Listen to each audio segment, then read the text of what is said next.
thank you everyone for understanding.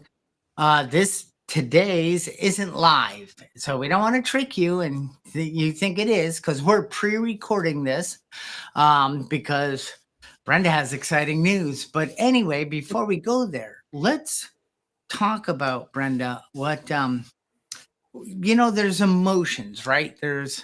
There's emotions, maybe some joy, or there's contentment. Well, I don't know if that's an emotion, but you know what I mean. Peace of mind. There's happiness. There's emotions like frustration and disabled, and that disconnect type thing. But anger, which is an emotion for sure, but sometimes with emotions, I don't need to assign exact meaning.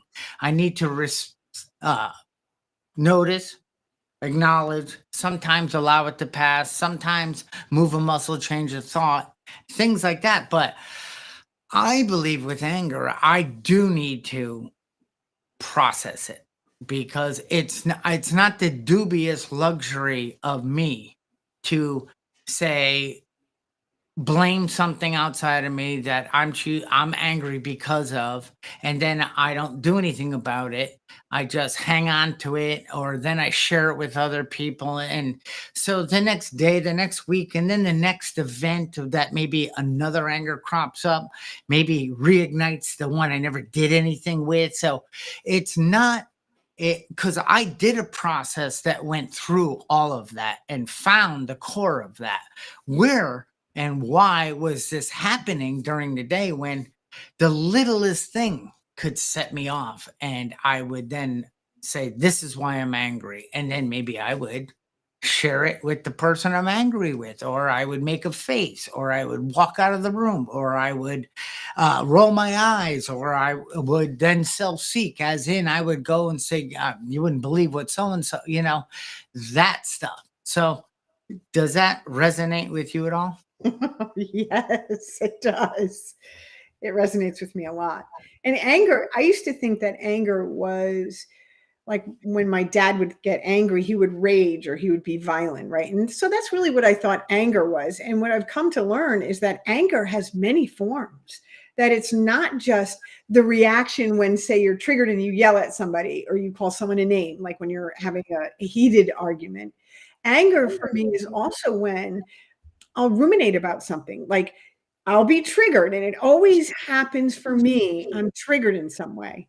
And what I mean by triggered is an event will happen, someone will say something, someone will do something, life will happen in a way that I'm not expecting it to, and it triggers an old feeling, an old circumstance, an old unresolved trauma, and I immediately go to anger because anger is how I protect myself.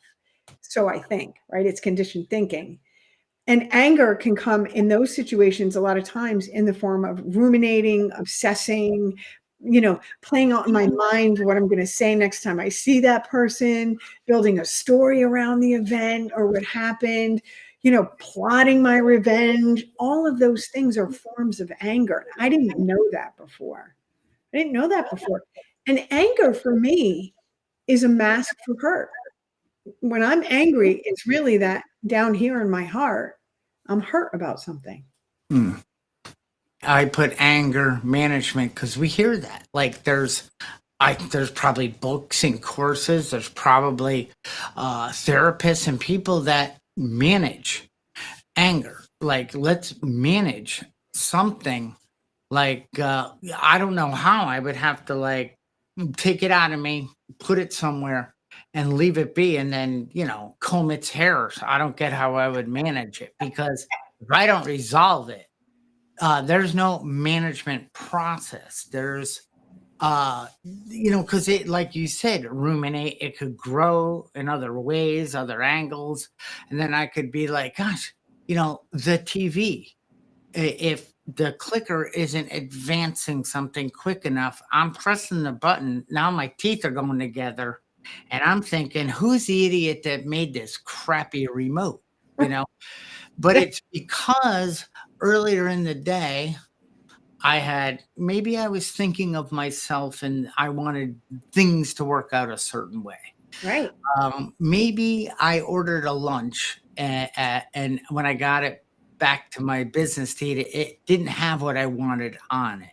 And, and part of me would say, at times, I would say they did that just to irritate me. Like, that's how people run their businesses. They think, let's piss this guy off for fun. But, and it's like, or, of all days, I just needed the right lunch. I just had this disgusting story around it. So I might then, be pissed off and say, I'm never eating there again, and say, yeah, my lunch sucked today. How was yours? I'm sure it sucked. It better suck. You better not tell me it was good, because then I would get mad or feel worse about, it's crazy. So I actually would put pressure on people, because when I'm angry, you need to respect that and tell me it's going to be okay. You know, rub my, yeah, you should be angry. It's justified. That person is an idiot, because nobody's allowed to make mistakes when it involves me. I'm a sensitive guy. I'm thinking, you know, that lady shouldn't have made that mistake, because if I would be happier. Oh my gosh, that stuff. I mean, that more. And really, where does it come from? Fear that she didn't like me, fear that because I don't because the way I am, I get bad lunches sometimes, or I get the wrong product, and fear that one of my fears, like, I was afraid that I got angry a lot and I tried to hide it. Mm. Mm. Yeah, you can't hide being angry. You can try, but that energy, you could feel it. You don't have to say a word, and you could feel it. You said so much there, Charlie. Uh, the not getting our way, or circumstances not happening the way we want them to, or somebody saying or doing something that not behaving the way we want them to. Really, that's a big one for me. When someone's not behaving the way I would behave if I were them and in their shoes, that always triggers me. I shouldn't say always. Often that will trigger me. Less often today than it used to. And, and the thing with that is, in those situations, when I'm triggered by that behavior, I'm thinking, well, I would never do that. I would never say that. I would never be that rude. I wouldn't be that selfish or inconsiderate. I would never say I'm going to be there and not show up. These are all the little things that used to really piss me off, quite honestly. Right? But I'm not them. I am not them. And they are not me. And it took me a long time to make that connection, that people can't understand my point of view sometimes, simply because they're not me. They're them. I'll give you a really good example, because this really bothered me this week. I think you're going to like it too. So I go up into the coffee room to get some coffee, and I'm typing a text on my phone, and I'm engrossed in typing this text. And somebody walks into the coffee room and starts talking. Not even acknowledging that I'm involved in something else, right? So they're interrupting me is what they're doing, right? I was in there by myself. They came in, and then when I looked up and repeated part of what they said, their response was, well, you missed the beginning. As if it's my fault that I missed the beginning because you came in and interrupted me. And I didn't respond in a loving way in that moment. I didn't respond in a loving way. I was irritated. And then as I'm walking away, I'm thinking, how rude was that? That this person's being snarky with me because I didn't drop what I was doing when they interrupted me to pay attention to what they were saying. Right? So I had to go do a 10 on that. I had to go inventory that disturbance. And I was reminded in that moment, this is what my coach said to me: who are you thinking 98% of the time? I said, me. Who do you think? Who's there? Who was, wait, I'm sorry, what? Is that a car I hear? No, it was a very loud motorcycle that Oh. is creating a disturbance in me. So my coach said, who do you think they're thinking about 98% of the time? I said, them. She said, "Well, do you think it even occurred to them that you were involved in something else? You were standing there, you were in the room, they had something to say, and they wanted to get back to doing what they were doing. You weren't even a blip on their radar." But what I internalized, right? What I interpreted was, you don't respect me because you just interrupted me. And I don't even know what the word is. Like, I felt so invalidated and discarded in having that person make a snarky remark because I didn't drop what I was doing to listen to what it was they had to say. So I personalized all of that. And I personalized it because I'm tying, that's an attachment from old trauma, old hurts, old experiences that weren't really happening in the present moment, but I brought them into the present moment. Kind of what you were saying. I built a story around the event that was happening. And had I not done a 10, Charlie, that story would have grown and grown and grown. And I would have exaggerated it. I would have made myself more of a victim. I would have been more right in the way I was feeling. It's just, and that's why it's important to do anger management. By one of the ways you can do it is by inventorying that disturbance when you have it. Yeah, I like that because there's another thing I like to when I'm working with people. I also would ask, Anne, could you put yourself in that person's shoes? Have you ever entered a spot and started saying something, and then as you were going saying what you were saying, maybe that person was doing something, but I kind of maybe thought it's not as important as what I want them to hear coming from me. So stop doing what you're doing and pay attention. Oh, yeah. And even though I'm not, I mean, and when they say, I didn't hear you, I was in the middle of a text, I get irritated. Like, how dare you? Didn't you see me come in? But, and it's like, so I can then say, I've done that. I've been that person walking in and accidentally, because I need to tell you something. And right now is the time I've chosen to tell you. Yeah. Yeah. And but as we get help, and it could be, hey Brenda, let me know when you're done texting. I wanted to tell you. Oh, okay, yeah, give me another minute. And it's like, I love that way. I dictate my texts. So and I have people that just start talking to me. I'm like, do you want me to say what I'm thinking right now? How are you stupid? Do you not hear me talking to my phone? What do you think? I'm just sitting in here yapping away to myself? And now your words, because you started talking, are in my text. Now I got to edit it.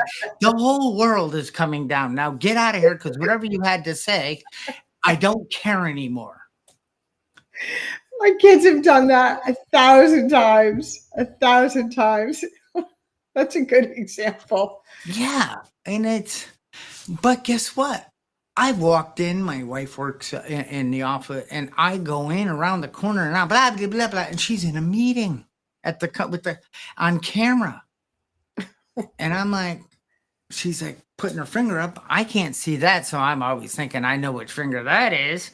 But, and then oh crap. But most of the time I open the door a little and I go, good to talk. And she's like, yep. So then, because the old me was, I got to tell her this. I don't think about anything but me and what I got to tell her. And when I'm in that mode, I also have a response I want that person to give me when I tell them that information, whatever it might be.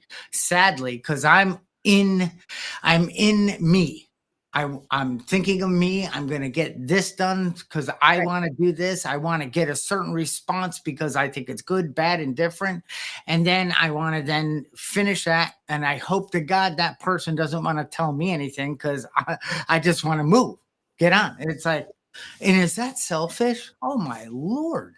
Is it dishonest? Yeah, it is, because I am trying to run the show. I want things to work. I could rest satisfaction and happiness when I know others just are gonna play by my rules. I need to write a book. It's called Charlie's Rules for Life.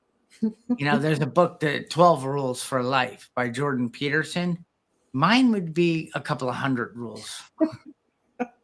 and they might change depending on my mood. So anyway, I get it. And it's like, oops. So they've come in and talked to me when I'm dictating and doing things, or I'm listening. So I have a screen reader.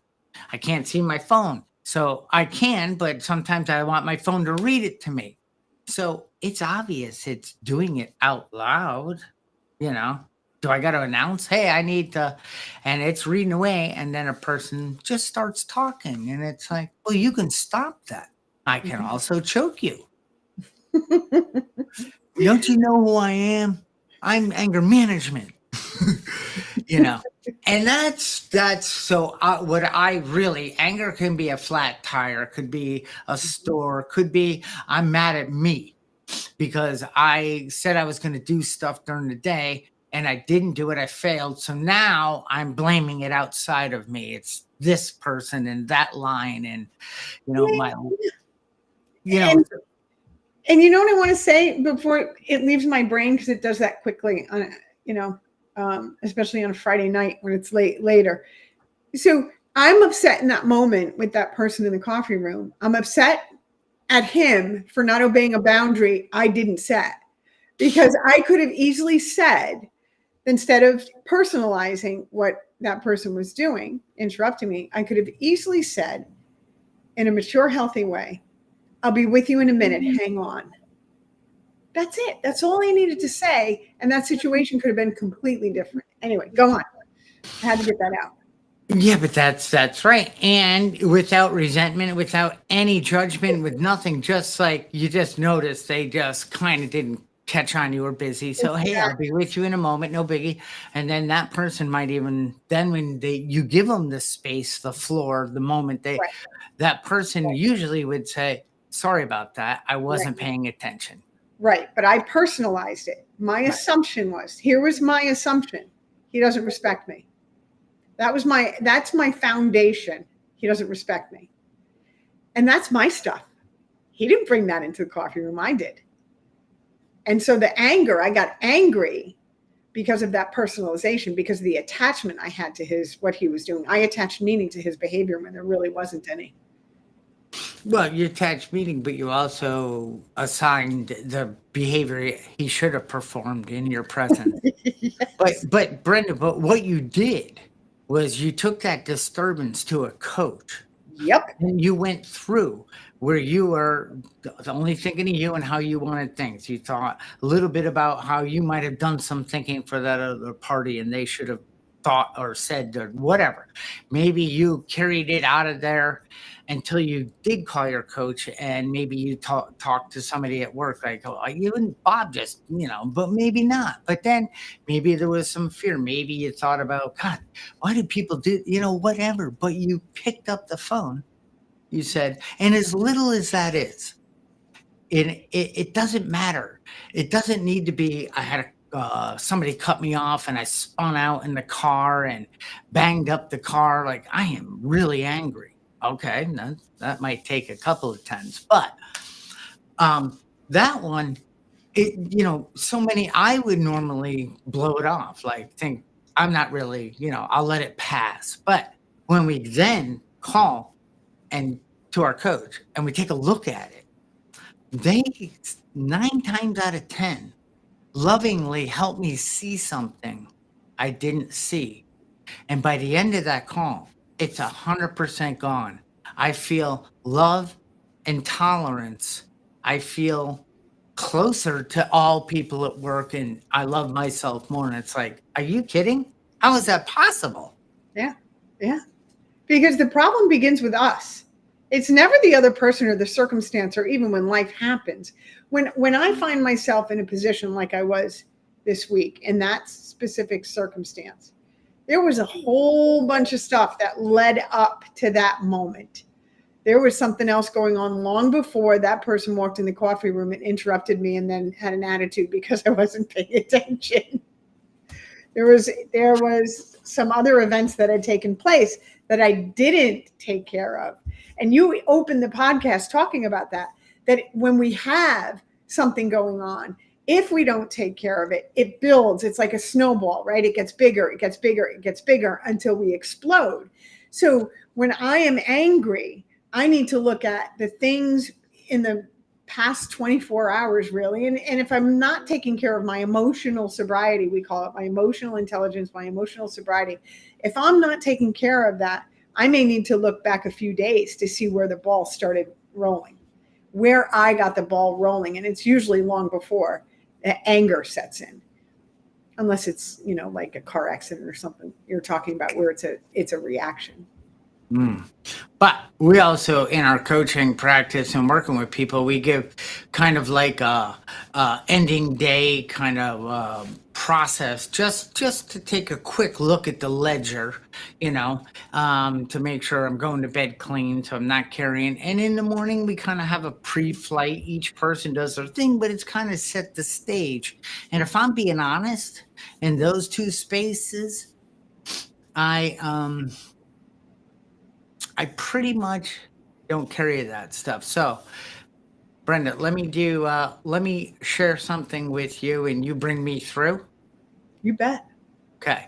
So, I have this camera, Mm-hmm. and this camera needed batteries, and I waited about 8 months, and then I started working on it, put the new batteries, very inexpensive. Prime Day had a wicked sale and finally got a couple batteries. And I thought, I'm going to plug it in and maybe use it as a second webcam and, get fancy.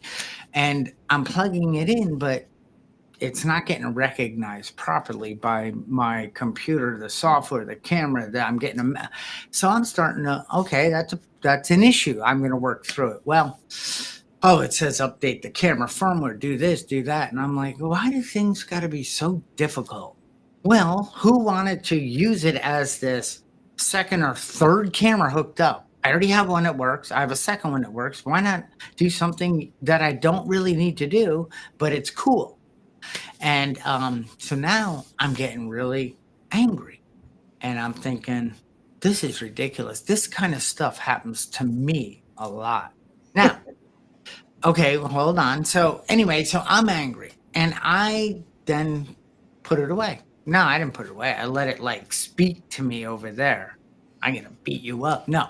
So I'm angry over that. So what would you do to help me through that? I see my part. I'm pissed off. I'm giving my power away to a camera thingy not working the way I think it should. The first thing I would do, Charlie, is ask you, what do you want? What is it you really want? When that started, this is a GoPro Hero 8. So when this started doing that, you know what I did? What do I want? Yeah. I went online and I looked at the current model, which is a 12 version. And I'm like, if I buy that, which I don't need, it cannot even, I should not even do anything like that. But if I buy that and get it to my house in a day, it'll solve my anger. And so what do I want? What What do you do want? it's kind of dishonest. I want electronics and technology just to work every time I go to use it. So you want to be able to just put the battery in, plug it in, and have it work, right? And so if you did that, what would you have? What would you have if you had gotten what you wanted? An accomplishment. I would have been like, cool, I got all this work. And then I would have then unplugged it and moved on because I really didn't need it. Thank you. I was going to go there. So let's keep talking about what you wanted. So you wanted to be able to plug it in and have it work, and just have it work even though you hadn't plugged it in how long? 8 months? It didn't have batteries. Had you installed another camera before that one? Yeah, I have other. Yes, yes. So it did recognize it, and it was supposed to be but whatever. Yes, I did, but I let it go months, and so maybe the computer got an update, but that didn't. So they weren't speaking the same language. Okay. So we know what you wanted. You just wanted to be able to plug it in and have it do what you wanted it to do. And then you were going to be happy and you're going to put it aside for maybe another day to use it whenever, maybe as a third camera. You don't really need it. So, did you have problems with your system not too long ago? Your entire system? Hmm. Maybe Yes. maybe about 15 podcasts ago, about 15 Maybe. weeks ago. Yeah. And nothing was working right. Is that true? Yeah, I think the whole thing needed a sledgehammer that day. Right. So is it dishonest to think that it's not probably expected that this might not work since that event? If you think back? No, I think it's because the camera hasn't been turned on, and cameras have software and firmware in them, and they need to be updated. And the Yes. Yep. software on my computer that runs that stuff was updated, so they were clashing. Being understanding programming, and so I had an outdated, and I didn't catch it right away, and I was angry. So my point was, is it dishonest to expect it to be able to be plugged in and work? I don't want it to be dishonest, but if I'm being honest to thy own self, absolutely. Yeah. And the other point was, it's you've had problems with the system itself before, unexpected problems, weird problems you tried everything and it couldn't be fixed, plugging in Facebook attack. So problems with technology is a pretty common thing to have happen on, eh, you know semi-regular basis, because it changes so quickly. Is that a true statement? Yes, and thank you for reminding me of that day. You're welcome. You know, So here's where I'm going with that. So is it a reasonable expectation to have something just plug in and work? if maintained, and yes, it is a In this reason. circumstance, as it relates to this disturbance? No, No, it wasn't reasonable. It wasn't reasonable. So let's talk about, in that moment when it wasn't working, what did you lose? What did you lose? How did you feel in that moment? how did it feel? Felt like, why does this have to happen to me? I'm legally blind. It takes me, it's harder for me to figure all this out, but I am a junkie on solving problems, so it feeds me. And sometimes, Brenda, I just raise that bar. I do too much. I don't even need to do a lot of the things, but I challenge my system and my peripherals for. I don't, maybe because I'm looking for something so I can get angry. No, I don't believe that's it. Well, So sometimes we are. Sometimes it feels really good to be angry. It really does. Did you feel like you had any power in that moment when that device was failing?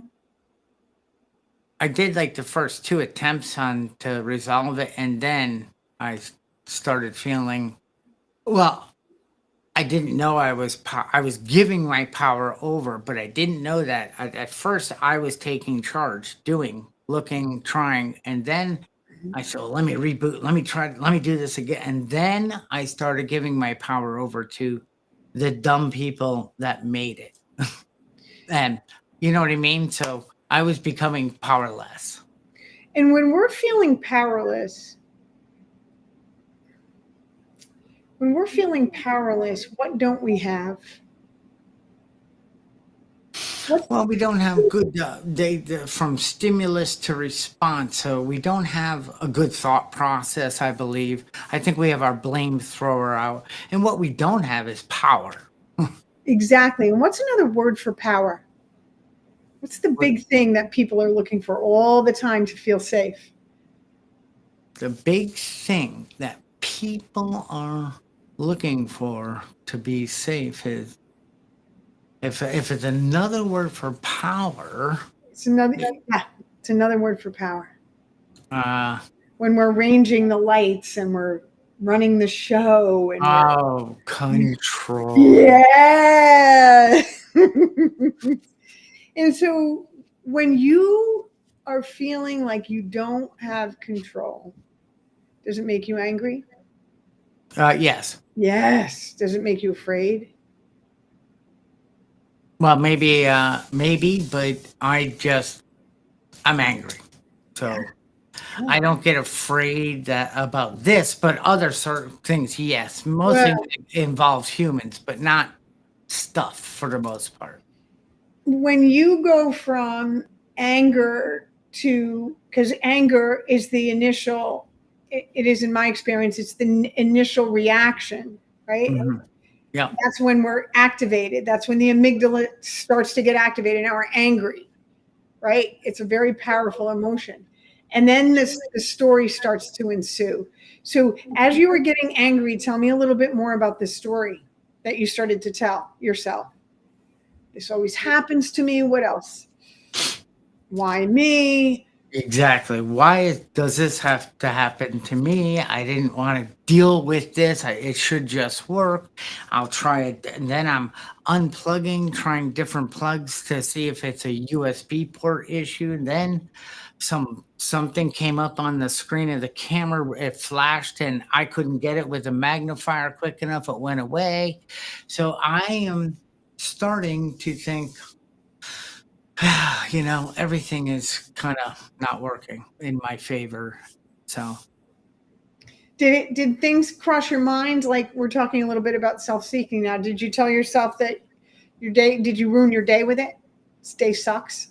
not so much today, but I had an energy for hours. Like, Yeah. I think I was home alone, luckily. But I had an energy and I remember like 3, 4 hours later going, am I still upset over that thing? Mhm. And then I made amends to it. I said, you know what, camera, you're not that powerful. I'm not giving you my mind. You and I will get back to business, but right now I need to be freed from that bondage. And I was. So, but but you're helping me see it deeper. I didn't call a coach. I didn't because once I got to a point where I realized what I was doing, but it's like you asked a great question. Do you find yourself bringing some of that same battle, that control thinking into other things you're doing? Yeah, absolutely. Because when we start, after the anger triggers our, after we're in our amygdala and the anger triggers the programs, the conditioned thinking in our brain, that's when the stories ensue about this always happens to me and how come I can't get anything working the first time.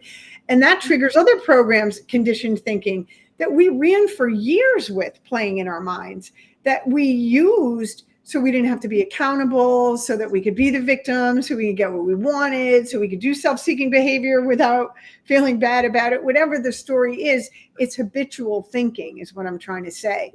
So it triggers the habitual thinking and we're off to the races. Now, even when we have tools like you and I have, we may not be in that place for as long as we used to. We could reel it in, but that energy, you stay in that lower vibration for a little while.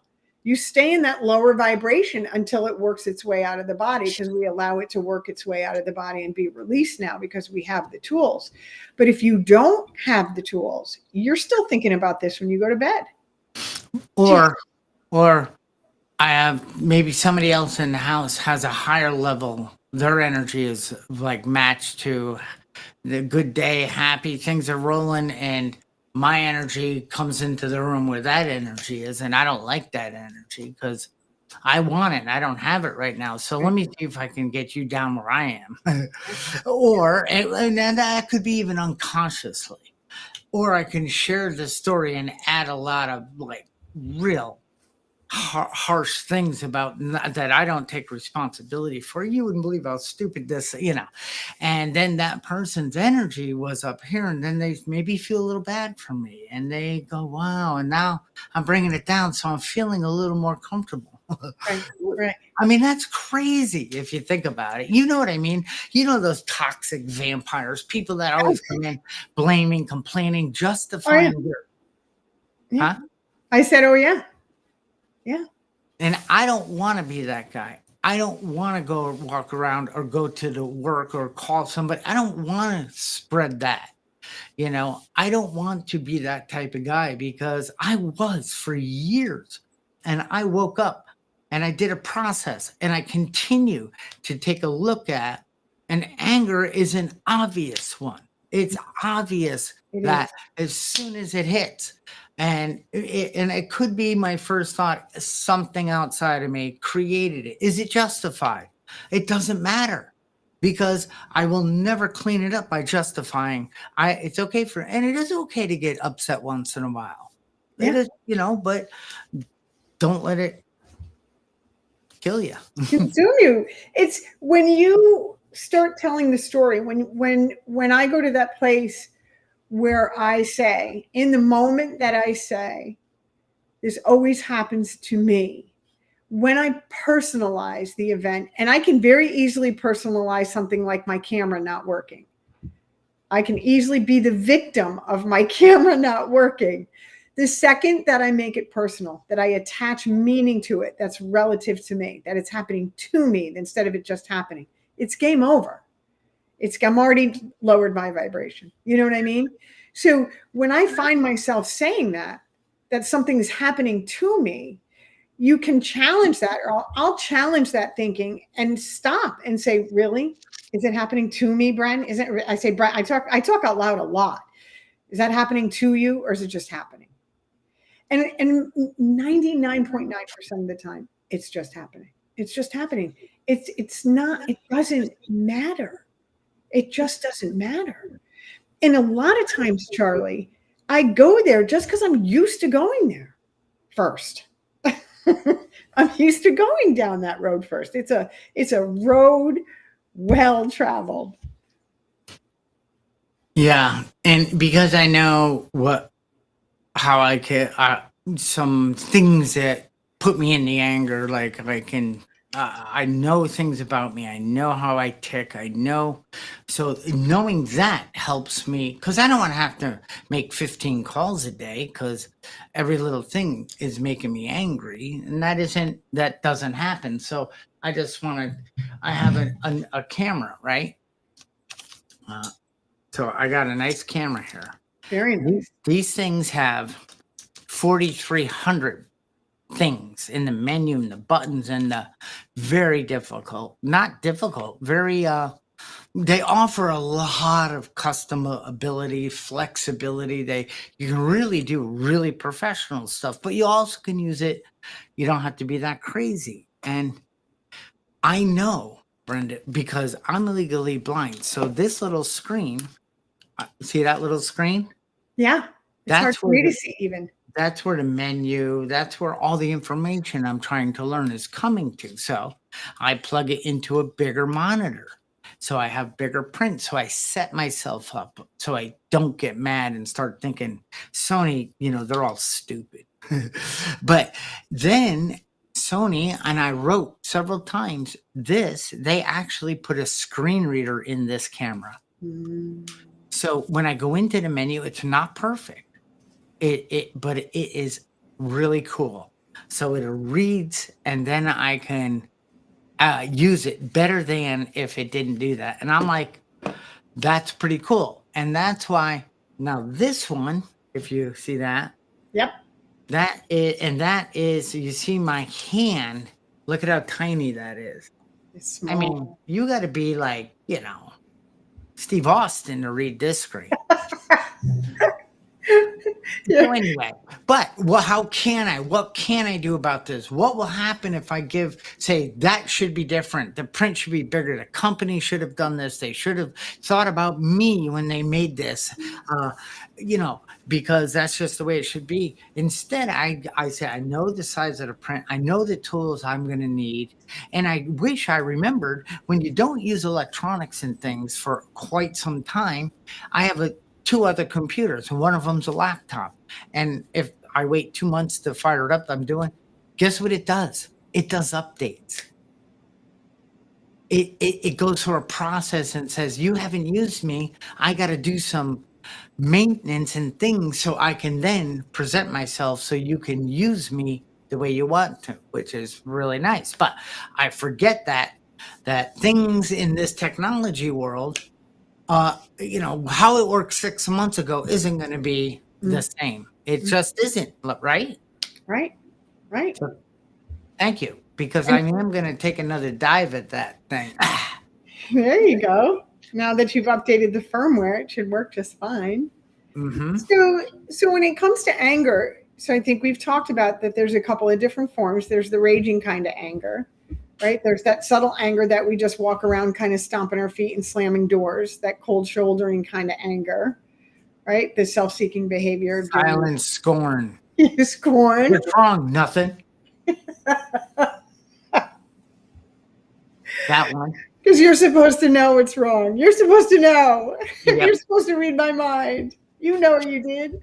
Oh my goodness. I'm so glad those days are over for the most part. That's another big one. Mm. That's about, that kind of anger comes with, I'm mad at you for not respecting the boundary I didn't set.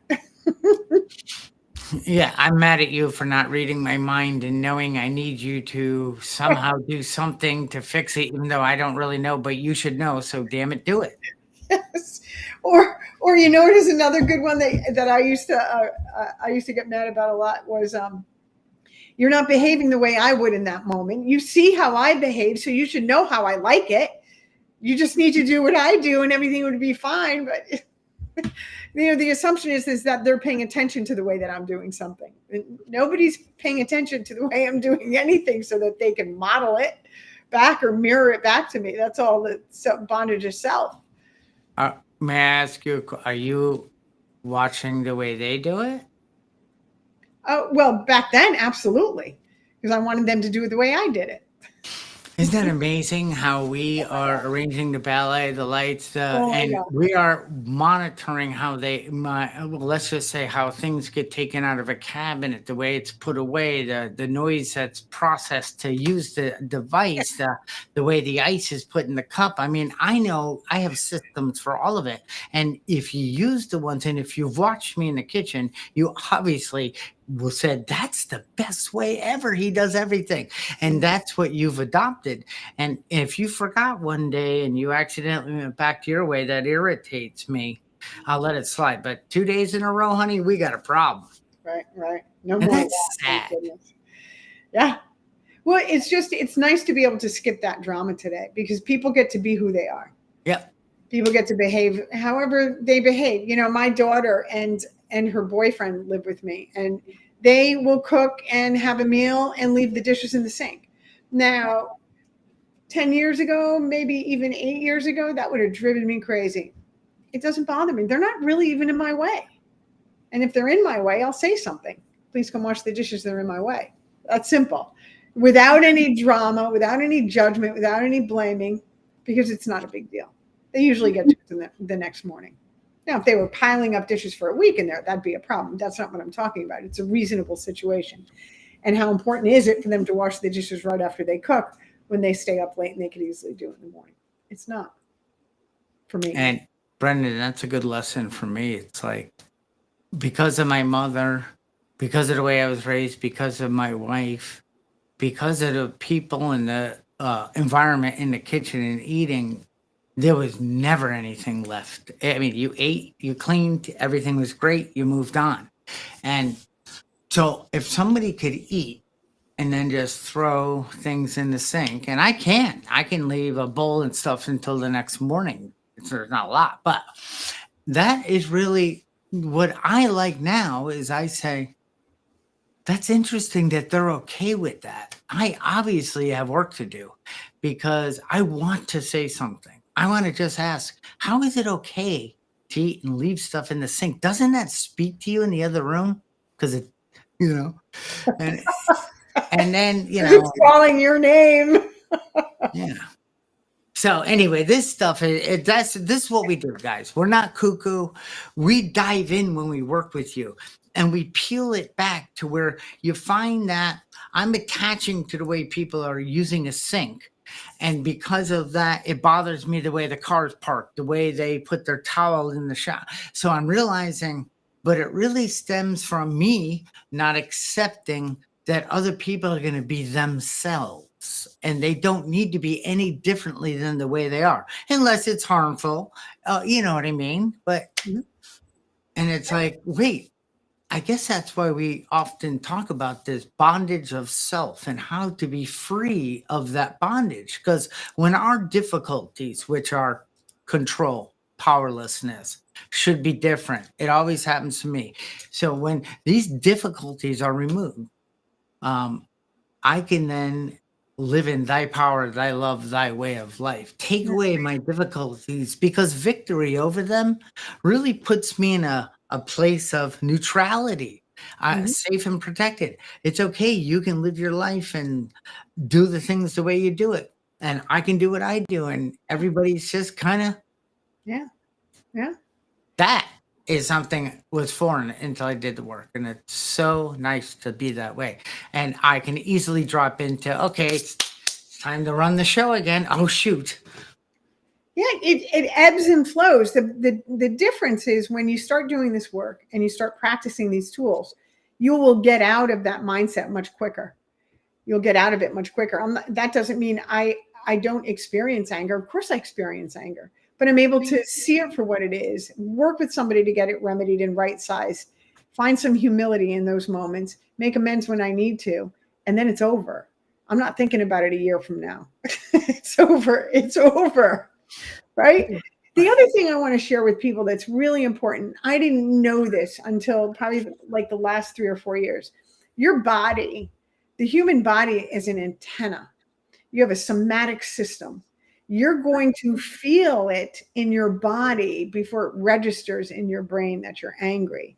So if you start paying attention to the way your body feels, like when I start to become tense, right? That's the beginning of anger for me.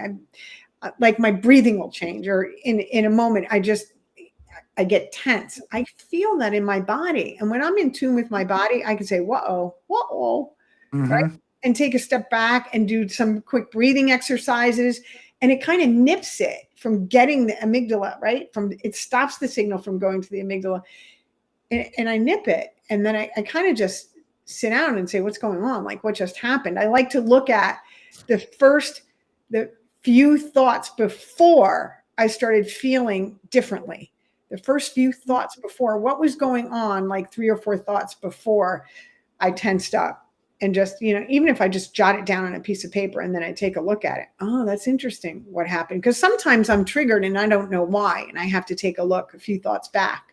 Because Yep. it may not be that, I dropped my phone. That wasn't really the anger trigger. It was, 10 minutes ago when that one said that, or this happened, or that happened, or I didn't get my way. It's usually something has gotten the ball rolling and then something else seals the deal and I'm off and running.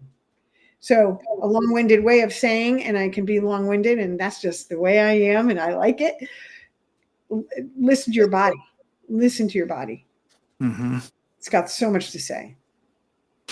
It does. It's amazing. So for health, for wellness, for uh asking your higher self, but Mm, I'm telling you that, like, there's emotions that, I don't know. I mean, something that I'm just going through the day, but the one I do have no problem recognizing is anger. yeah. And the teeth, I bite down on my teeth.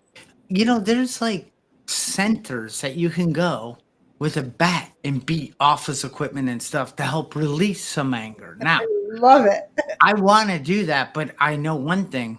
If I'm mad at my GoPro camera and I go beat an office to death, it's not going to fix it. It's going to feel good in the moment.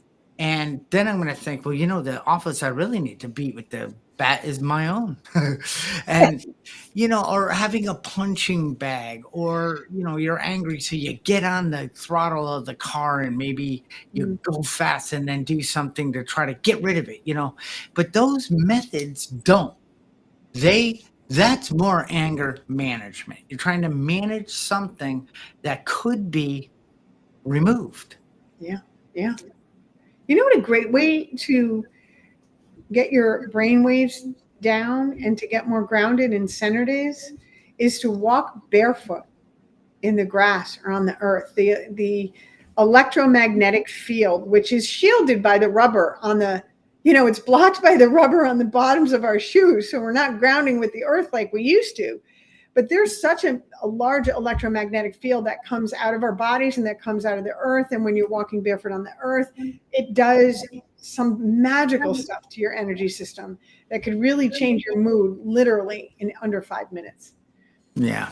If you go out in the morning, do some breathing, get some sun on your body, do Yes. some grounding, and constant thought of others, how I'm probably not going to have to do too many anger calls that day. Because, like you said, it's reconnecting to source. And, you know, when you and I and people are out there on their own, they have a malady, they're disconnected, whether it's from their family and they don't really mean to be, but they just feel like they're a rudderless ship. They attach anger all over the place. And I'd love to, I mean, recently somebody was very angry over stupid, but of course, when somebody's angry over something that I don't have any experience with or relationship with, it's stupid. I mean, come on, that's nothing. But I'm freaking out over a GoPro. They're like, I don't even know what a GoPro is. so but I was like, dude, is there any other way to look at this? I mean, did you have anything to do with it? Well, yeah, but it was so funny to lovingly just crack the door a little. I never said, your troubles, your anger, all of that is your own making. Yeah. No one else has the power to get you angry unless you give it to him. He would have said, man, you're dumb. I would never go that aggressive into somebody, because nor do we do that in the work. No. Bring you to a place where you can take 100% responsibility. Yeah. I was actually pretty direct with you because you're a coach and we're direct with each other. When I work with clients, it's gentle, honest, open questions so they can get to these things on their own. Because no one's going to remember what you tell them. They're going to remember what they feel. And in order for them to remember what they feel, they have to feel it. So we have to let them feel it by asking them questions and letting them make their own discoveries about how their internal system is working. Isn't that the truth? It's like what my coach and what the people have done was help me see what I'm not seeing, but maybe not give me the answer, but help me uncover it, which would then reorder a little in my mind, creating a new experience, a new aha moment, a new learning, and more growth for me. Mm. And it's like, what that person did to help me, I don't remember. Mm. Thankfully, I have people in my life that don't need that. They don't need me to send them the trophy or the certificate of you're such a great coach. None of that. Yeah. We do this because, I'm the guy, the blind guy, helping people see. We don't see with our eyes, we see with our brains. And, the number one cause of blindness in the world isn't eye diseases, it's thinking. And one of the best ways to go blind is stay angry. That's a great way to end the podcast, Charlie. That's a great ending. Yeah. Well, thank you. This has been, wonderful. I have zero anger in me right now. I'll go try to ramp some up. No, I'm only kidding. That's a whole nother podcast.